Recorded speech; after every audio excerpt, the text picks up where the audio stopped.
एक राजा के दरबार में बहुत चतुर मंत्री था। इस मंत्री के पास हर समस्या का समाधान था और राजा उससे पूछे बिना कोई बड़ा फैसला नहीं करता था। इस वजह से दरबार में दूसरे लोग मंत्री से ईर्ष्या करते थे। एक दिन राजा ने मंत्री से कहा, आप बहुत चतुर हैं, लेकिन आपका बेटा बहुत मूर्ख है और उसमें कोई समझ नहीं है। मंत्री को यह पसंद नहीं आया और उसने महाराज से पूछा, आप ऐसा क्यों कह रहे हैं? आपको मेरा बेटा मूर्ख क्यों लगता है?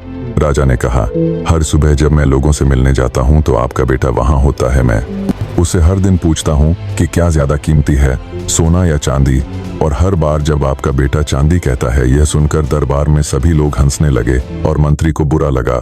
बिना कुछ कहे वह सीधा घर गया और अपने बेटे से पूछा कि कौन सी धातु ज्यादा कीमती है, सोना या चांदी? बेटे ने जल्दी से जवाब दिया, पिताजी सोना। मंत्री ने फिर पूछा, यदि आप जानते हैं कि सोना मूल्यवान है तो आप राजा को हर दिन गलत उत्तर क्यों देते हैं और कहते हैं कि चांदी अधिक मूल्यवान है? चांदी का सिक्का। और राजा हंसता है और चला जाता है। मंत्री ने फिर अपने बेटे से पूछा कि तुम आज हर दिन चांदी का सिक्का क्यों चुनते हो? इस वजह से पूरे दरबार ने मेरा मजाक उड़ाया। यह सुनकर बेटा अपने पिता को अपने कमरे में ले गया और एक डिब्बा खोला। डिब्बा चांदी के सिक्कों से भरा था। इतने सारे चांदी के सिक्के देखकर मंत्री हैरान हो गया और पूछा कि तुम्हारे पास इतने सारे चांदी के सिक्के कैसे आए? बेटे ने जवाब दिया, पिताजी, ये वो सिक्के हैं जो राजा मुझे उस दिन देता है जब मैं राजा को सही उत्तर दे दूंगा और सोने का सिक्का ले लूंगा। वह मुझसे यह सवाल पूछना बंद कर देगा और मुझे हर दिन चांदी का सिक्का मिलना बंद हो जाएगा। राजा को अच्छा लगता है जब मैं चांदी का सिक्का उठाता हूँ और कहता हूँ कि चांदी सोने से ज्यादा कीमती है।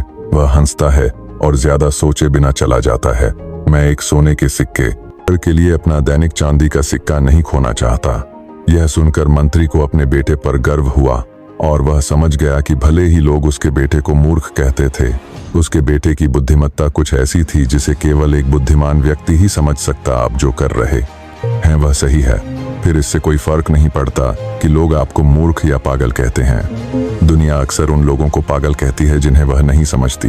इसलिए यदि आप इस कहानी को अधिक लोगों के साथ साझा करना चाहते हैं तो कृपया इस वीडियो को लाइक करें।